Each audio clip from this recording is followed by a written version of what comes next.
주는 나의 반석이시며 하나님의 와서 부닥치는 큰 뜻이 있어야 합니다. 그리고 이 시간에 저와 함께 이야기 나누는 가운데 지금까지 살아오시면서 느끼지 못했던 부분에 대한 것을 반성과 나아가서 회개도 이루어져야 합니다. 그리고 이 순간 이후에 여러분들은 과연 어떻게 해야 될까라고 하는 것을 나름대로 구체적인 정리를 좀 하셔야 합니다. 제가 왜 이렇게 서론의 말씀을 드리느냐 하면 우리는 한결같이 하나님의 성전이다 라고 이야기합니다. 성령님이 내 안에 계시다라고 이야기합니다. 그리고 적어도 나는 하나님의 거룩한 형상을 닮은 단 하나밖에 없는 세상의 유일한 하나님의 사랑의 작품입니다 라고 입버릇처럼, 저는 이 대목에서 이걸 꼭 강조하고 싶은 건데 말로만 해요. 말로만. 제가 여러분들에게 이 시간에 말씀드리고 싶은 것은 깨닫자는 얘기예요. 내 몸이 하나님의 성전보다도 하나님의 거룩한 성전이 되어야 하고 내 안에 예수님이 계신 것이 아니라 이제는 예수님을 모시고 가야 한다는 여러분들 나름대로의 결단과 이해와 그리고 실천에 있어서의 합당한 방법을 이 시간에 함께 나누고자 하는 것입니다. 저도 이 나이가 안 밝히겠습니다. 그래서 이제 꽤 먹었어요. 이제 그러다 보니까 살 만큼 살았다라고 이야기도 합니다. 이렇게 말씀드리면 송구합니다만은 저한테 이런 내용에 대해서 배운 사람이 10,000명이 훨씬 넘습니다. 그리고 제가 지금까지 오면서 제가 진맥을 한 사람들이 10만 명이 훨씬 넘어요. 저는 이 일을 한 지가 40년이 훌거덕 넘었습니다. 서당께 14번째 넘어가고 있어요. 서당께 14번이면 14번 곱하기 3하면 대충 아실 거예요. 그래서 저는 이것을 경험의학이다라고 얘기하는데 의자를 옳을 의자를 씁니다. 그래서 옳게 가르쳐야 되겠다. 또 그 가운데는 배워야 되겠다라고 저는 생각을 합니다. 왜 가르치냐라고 하면 저의 이름이 뭐죠, 목사님? 인교. 인교. 그게 어질인 가르칠 교자라고 하는 것인데, 그래서 저는 이런 얘기를 할 때 우리 사모님이 저한테 몇 번씩 얘기하더라고요. 그 말이 정말인겨? 이렇게 얘기합니다. 그래서 정말이라고요? 아무튼 그렇습니다. 그래서 이제 여러분들에게 이러한 말씀을 좀 드리고 싶어요. 지금까지는 내 몸에 생기는 모든 문제에 대해서 여러분들은 어떻게 생각을 해오셨는지요? 그래서 저는 이 부분에 대한 걸 이렇게 짧게 말씀을 드리고 싶습니다. 생로병사라는 단어가 있습니다. 사람은 태어나 늙고 병들어 죽는다라고 하는데 저는 이 부분에 대한 것을 제가 웬만큼 우리 몸에 대해서 알고 난 뒤에는 이 말 자체를 부인했어요. 우리는 하나님께서 그렇게 만들어 놓지 않으셨다라는 것을 저는 분명히 압니다. 그래서 이 말을 바꾸고 뭐라고 바꾸느냐? 건생, 청노라고 한자로 바꿨습니다. 적어도 우리 몸은 건강하게 만들어 이 땅에 보내셨고 건강을 유지할 수 있도록 우리 몸의 시스템화는 다 해주셨으며 건강을 목적으로 해서 갈 수 있는 한목적성이라고 합니다. 그것을. 그래서 우리 몸이 건강을 유지할 수 있는 모든 방법을 다 주셨어요. 그런데 많은 사람들이 여러분 다 아시는 대로 세상은 어떻습니까? 보암직, 먹음직, 빼앗음직, 그리고 자랑함직, 그리고 돈 좀 많았음직, 이런 것들이 넘치는 것이 세상이에요. 그것을 우리는 한마디로 욕심이다 라고 이야기합니다. 욕심은 결국 뭘 낳는다 그러죠? 죄를 낳는데 죄가 쌓이면 우리 몸에는 나에게는 하나님께서 양심이라는 거울추를 주셨어요. 그래서 그 양심의 잣대를 대다 보니까 늘 미안한 거야. 늘 안타까운 거예요. 근데 더 중요한 거는 내가 그렇게 얻음직 모든 것을 했지만 제대로 됩니까? 안 되는 게 훨씬 많아요. 안 되다 보면 승질 나요, 안 나요? 승질 납니다. 승질 나는 게 넘치면 열받아요. 열받게 넘치면 쌓입니다. 그 쌓이는 거를 영어로 또 뭐라 그래요? 스트레스. 이거 왜 이렇게 잘하세요? 스트레스가 쌓이는데 모든 사람이 이구동성으로 얘기하는 것이 있는데 우리 몸의 모든 병은 무엇에 의해 시작되고 있다? 스트레스에 의해 시작되고 있다는 얘기를 합니다. 그런데 알고 보니까 그 스트레스는 누가 만든 거죠? 원인. 내가 만든 거예요. 누가 쌓아가고 있죠? 내가 쌓아가고 있어요. 한 번, 두 번, 세 번, 네 번까지는 성경에 있는 대로 7번씩 70번까지라고 해봤자 500번도 안 돼. 그때까지는 하나님께 참으십니다. 그러나 그 이상이 되게 되면 하나님께서는 야단을 치기 시작합니다. 이 말은 조금 바꿔 얘기하면 우리가 데살로니가전서 5장 23절에 평강의 하나님이 치 너희를 온전히 거룩하게 하시고 너희 혼 영과 혼과 몸까지도 우리 주님 다시 만날 때 흠없게 만나야 하느니라 라는 말씀에 남겨놓으심이 있습니다. 그럼 우리가 적어도 흠이 없다라고 하는 건 다른 말로 한자로는 건강이라고 얘기를 해야 합니다. 우리는 건강해야 할, 이 땅에 살면서 건강해야 할 책임이 있다는 거예요? 없다는 거예요? 반드시 건강해야 할 책임이 있다는 것이고 그 책임을 내가 지켜가야 한다는 것을 잊으면 안 되는 거예요. 그러면 과연 그것을 어떻게 또한 생각해보면 쉽게 이해할 수 있을까? 저는 이렇게 말씀을 드리고 싶어요. 하나님께서는 영적으로도 우리에게 끊임없이 말씀하십니다. 얘야, 그렇게 하면 안 된다. 그렇게 하면 너가 이 땅에 보낸 하나님의 마음이 아프단다. 이렇게 끊임없이 말씀하시는데 우리는 그 영적인 하나님의 말씀에 민감하지 못합니다. 하나님께서 끊임없이 말씀하세요. 그런데 또 요 대목에서 내 안에 누가 계시다고요? 예수님. 내 안에 예수님이 계십니다. 그러니까 하나님께서 그렇게 말씀하시는데 못 알아들으니까 안에서도 예수님이 또 말씀하시는 거야. 그런데 그것조차도 못 들어. 깨닫지를 못한다는 거예요. 못 듣는다는 것은. 그러다 보니까 이제는 안 되겠구나. 우리는 반드시 무엇으로 만들어져 있느냐? 영과 혼과 몸으로 만들어져 있습니다. 그런데 거기에서 혼이라고 하는 나의 인격체는 잠시 뒤로 빼더라도 우리는 뭐라고 합니까? 영과 육이라고 얘기합니다. 그래서 성경에서도 얘기합니다. 영육, 강건이라고 얘기합니다. 그런데 영육, 강건을 거꾸로 하게 되니까 건강, 육, 영이 됩니다. 이것을 세상에 있는 말로 바꾸게 되면 건강한 몸에 건강한 뭐가 자리한다? 정신이 자리한다. 이렇게 얘기해요. 그런데 그 정신이라는 건 눈에 보이지 않는 영과 비스무리합니다. 아무튼 그래서 우리는 반드시 영육 강건을 위해서는 영적으로는 이렇게 주일날 모여서 목사님 오늘 말씀이 얼마나 정말 충만합니까? 그리고 그 말씀을 통해서 메시지가 얼마나 정확히 전달이 됩니까? 근데 오늘은 메시지를 너무 많이 전하셨어. 그래가지고 너무 충만하다 보니까 넘쳐가지고 일이 막 넘치고 있어요 지금. 자, 그런데 아무튼 우리는 영육 강건을 위해서도 육에 대한 얘기를 지금 하고 있는 거죠. 저는. 그러면 이 부분에 대해서 이렇게 좀 짚고 넘어가야 한다는 걸 꼭 잊지 마시기 바랍니다. 하나님께서는 반드시 우리에게 전하는 메시지가 있는데 영과 육에 다 동시에 전하십니다. 제가 우리 몸에 대해서 40년 넘게 이렇게 일을 하다 보니까 뒤늦게 목사가 되고 왜 목사를 시켰는지 그리고 왜 제가 이렇게 방송을 하고 있는지 이것을 다 깨닫게 해주시더라고요. 그래서 방금 전에 말씀드린 대로 하나님께서는 끊임없이 우리 몸을 통하여 전달했건만 사람들은 영은 그 전부터 했고 지금도 하고 계시고 육을 통해서도 전했는데 육을 통한 전에 모든 전해진 것을 사람들은 착각하고 있는 거예요. 그 착각은 무엇이냐? 영이라는 것은 내가 사실 잘 느낄 수 없습니다. 귀에다가 하나님께서는 잘 못 들을 것 같아서 하나님께서는 큰 소리로 얘야 그렇게 하면 안 된단다 큰 소리로 말씀하시는데 그 큰 소리도 영적인 귀머거리가 되는지 저도 마찬가지고요. 그러다 보니까 사람은 느낄 수 있는 건 뭐합니다? 여러분들이 지금 당장 여러분들 손등을 한번 있는 힘껏 한번 꼬집어 비틀어 보십시오. 아플까 안 아플까? 아픕니다. 하나님께서는 마지막으로 그 방법을 택하시는 거예요. 그래서 우리 몸을 통하여 통증이라는 고통이라는 아픔이라는 그것도 크게 나눈 두 거예요.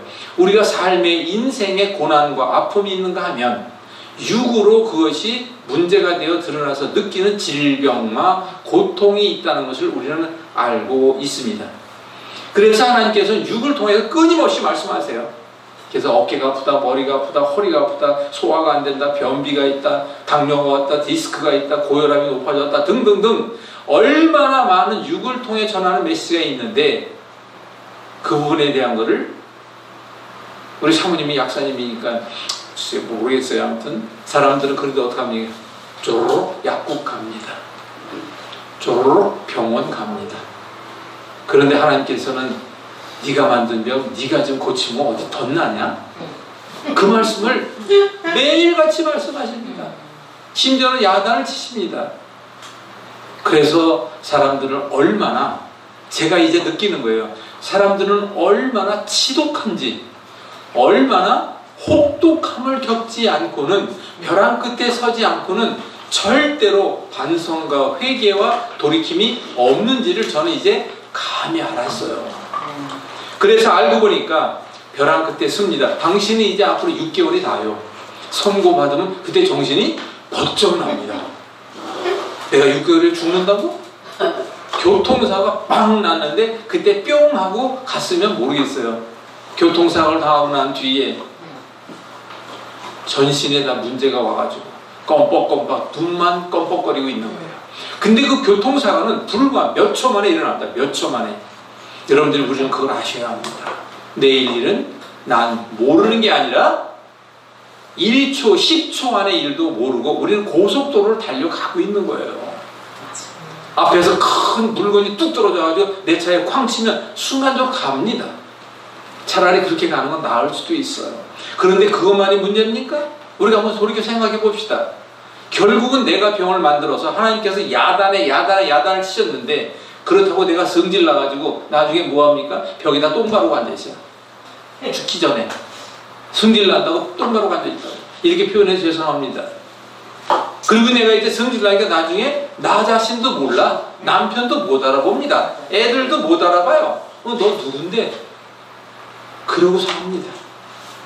그런데 요즘은 또 이제는 고령화, 초고령화 시대에 접근하다 보니까 그런 사람들이 많다 보니까 국가 정책에 의해서라도 지금 뭐합니까? 요양원, 요양병원이라는 것을 정책적으로 세워놓습니다. 제가 얼마 전에 노인 빈곤 세계 1위 국가 우리나라에 대한 것을 2건에 대해 촬영을 했습니다만은 우리가 반드시 알아야 할 것이 있습니다. 적어도 우리가 교회 안에서 먼저 깨닫고 교회 안에서 성도들이 먼저 깨닫고 그에 앞서 누가 먼저 깨달아야 할까요? 목사님들이 먼저 깨달아야 합니다. 그리고 내 몸 건강 내가 지켜 우리 주님 만났을 때 적어도 예수님 저 잘했죠? 깜빡깜빡 반짝반짝 그리고 예수님 앞으로 가야 되는데 숨기기 바빠. 이제 막상 가려고 하다 보니까 하나님의 성전을 얼마나 피폐하게 망가뜨리는지 우리 주님 만나기가 두려운 거예요. 근데 어떤 이들은 또 그래요. 육은 그럴 수 있지. 영으로 어떻게 해야 한다. 이렇게 얘기를 합니다. 그런데 성경에 영육 강건, 영육 조화 그런 얘기가 왜 있겠습니까? 또 이렇게 잠깐 돌이켜 생각해 봅시다. 여러분들이 전도를 해야 합니다. 여러분들이 어디 나가서 그리스도의 향기를 전해야 합니다. 내가 디스크가 와가지고 쩔뚝거리면서 향기가 나갑니까 그게? 네? 내가 당뇨가 와서 다리를 다 자르고 피부 색깔을 완전히 어둠침해가지고 죽어가고 있는데 그게 그리스도의 향기가 나가는 거냐고요? 적어도 건강해야 합니다.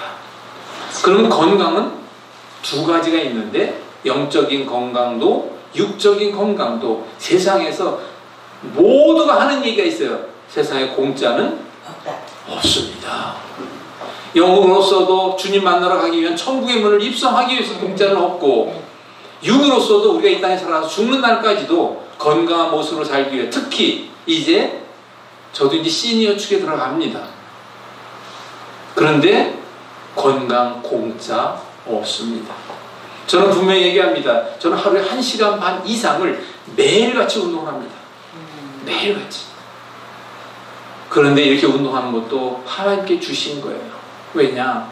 네가 이 다음에 이렇게 설파하기 위해서는 너부터 좀 챙겨야 되겠다. 그래서 저는 고등학교 때 유도를 하고 대학생활 하면서 보디빌딩이라는 걸 하고 그리고 그게 맛이 들려가지고 지금까지도 어느 한순간 빼놓지 않고 매일같이 운동을 하고 있어요. 그런데 요 대목에서 이거 말씀을 드리고 정리하고 이제 끝나겠습니다. 사단 마귀의 계략과 사단 마귀의 유혹이라고 하는 것은 모든 사람이 살아가는 과정 속에서 그 사람의 상황과 여건을 가지고 칩니다. 물론 저도 여러분 다 아시겠습니다만은 사람이 이 땅을 살아가면서 평생 먹고 남을 돈이 있으면 모가지가 어떻게 될까요? 근데 그걸 모가지라고도 하고 또 모강지라고도 하더라고. 뻣뻣할 때도 이루 말할 수가 없어요. 제가 그런 사람들을 수많이 봤습니다. 그래서 하나님께 진정으로 사랑하는 사람 같다면 몇 가지로 치십니다. 첫 번째, 돈을 싹 걷어요. 그래서 세상에 거지를 만들어 놓습니다. 그래도 또 한 가지는 몸의 병을 치셔가지고 마지막 고백을 하게 하십니다. 그리고 또 한 가지는 정령 진정으로 깨닫게 합니다. 아, 주님, 내가 이제까지 살아온 것이 너무나도 헛되고 헛되다는 걸 알게 됐습니다. 이제 오직 주님의 나라만을 위해서 남은 평생 오직 전도와 복음 증거와 세계 선교를 위하여 이 몸 바쳐 일하다가 적어도 주님 천국 문만 열어주세요. 그 고백을 하며 살아가는 사람도 간혹 있더라고요. 그런데 제가 보건대 주변에 많은 사람들을 보면 이렇게 이야기를 합니다. 하나님의 성전, 거룩한 성전이요, 성령이 모신 몸을 계신 몸을 성령이 모신 몸으로 바꾸어 우리 몸 바로 알아 내 몸 건강 내가 지켜가다가 우리 주님 만나서 그 만날 때 그 전까지 모든 사명 건강한 몸으로 만들어 그리스도의 향기를 전하며 갑시다 라고 얘기합니다. 이 자리에도 좀 100여 명이 앉아 있습니다만은 일당백입니다. 저는 이 얘기할 때 가장 가슴이 아파요. 100명이 제 이런 얘기를 듣잖아요. 그 중에 한 명이 눈물을 흘리지 않더라도 속으로 깨닫습니다.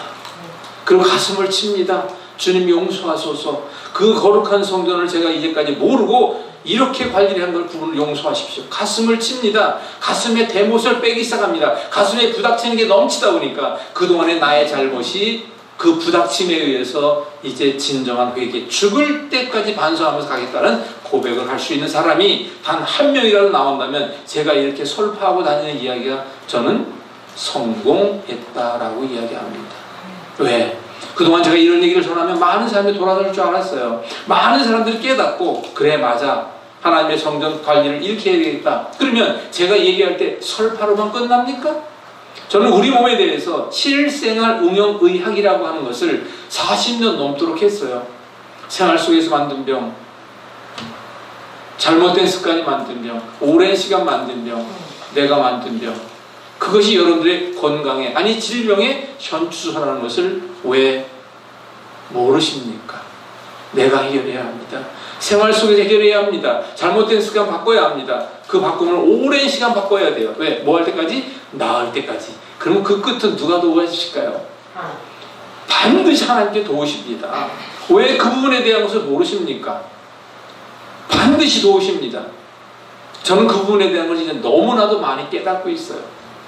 저는 머리부터 갈고 모든 통증을 그 자리에서 잡는 방법을 몇십 년 동안 해왔잖아요. 모든 통증이라는 것은 재밌는 게 있습니다. 내가 잘못한 죄가 쌓이면 드러납니다. 우리 몸 또한 나의 잘못을 인하여 몸에 문제하면 그 문제가 드러나는데 드러나는 것을 표현된 증상이라고 합니다. 그런데 그 증상은 하나님께서 이제는 너는 안 되겠다. 야단 좀 맞아라. 그게 바로 심각한 고통에 이르게 하는 겁니다. 그러니까 내 몸에 느껴지는 모든 고통이라는 것은 하나님의 징계하심이라는 걸 이제는 깨달아야 한다는 거예요. 그런데 그 징계하심을 진통제로다가 그거는 말이 안 되는 거예요. 그 징계하심의 고통을 내가 견뎌내야 합니다. 그리고 견뎌내면서 그리고 이제 반성과 회개하고 내가 방법을 찾아 주님의 뜻, 주님의 품 안으로 여러분들이 내 몸을 만들어 가셔야 되는 거예요. 그럼 제가 왜 이렇게 합니까? 얘기하잖아요. 음식으로 못 고치는 약으로도 못 고친다. 이게 다 들어보셨을 거예요. 저는 그것을 40년 넘게 배우고 가르치며 이제까지 왔어요. 그래서 저는 이것을 한마디로 줄여서 맞춤형 방법이다 라고 얘기합니다. 당뇨 환자가 100명이 있을 때 그 100명의 당뇨 환자 처방은 같아야 할까요? 다 달라야 할까요? 허리 디스크 환자가 100명이 있을 때 그 100명의 허리 디스크 환자는 다 달라야 할까요? 같아야 할까요? 전부 달라야 합니다. 그걸 우리 뭐라고 하느냐? 개인별 맞춤형 방법이 그럴 수밖에 없어요. 사람들은 살아오면서 반드시 자기 나름대로의 방법으로 살아왔으니까 환경과 여건과 나의 성격과 주변의 사람 등등으로 인하여 그런 것을 우리가 좀 이해를 하자는 거예요. 이 시간 제가 여기에 수많은 사람들은 아니고 100여 명 모여 앉아 있지만 저는 분명히 그렇게 말씀을 드립니다. 이제라도 늦지 않았습니다. 적어도 얘기합니다. 먹을 수 있고, 저는 이 부분에 대해 이렇게 표현하니까 어떤 사람들이 싫어하더라고요. 그래도 하겠습니다. 먹을 수 있고, 쌀 수 있고, 걸을 수 있고, 잠만 잘 수 있다면 암이라도, 말기 암이라도 하나님께 도우시면 이겨낼 수 있습니다. 저는 분명히 얘기합니다. 그리고 나의 기도와 나의 노력으로 가야 되는 것이죠. 여러분들에게 희망을 드리고 갑니다. 하나님의 메시지라는 것으로 여러분을 받아들여 주시고 아멘으로 화답하시기 바랍니다. 아멘. 그래서 우리가 남은 생은 반드시 하나님께서 이 땅에 보내 하나님의 그 뜻과 그 사명을 감당해 나가는 저와 여러분들 되기를 간절히 기도하고 소망합니다. 아멘. 감사합니다.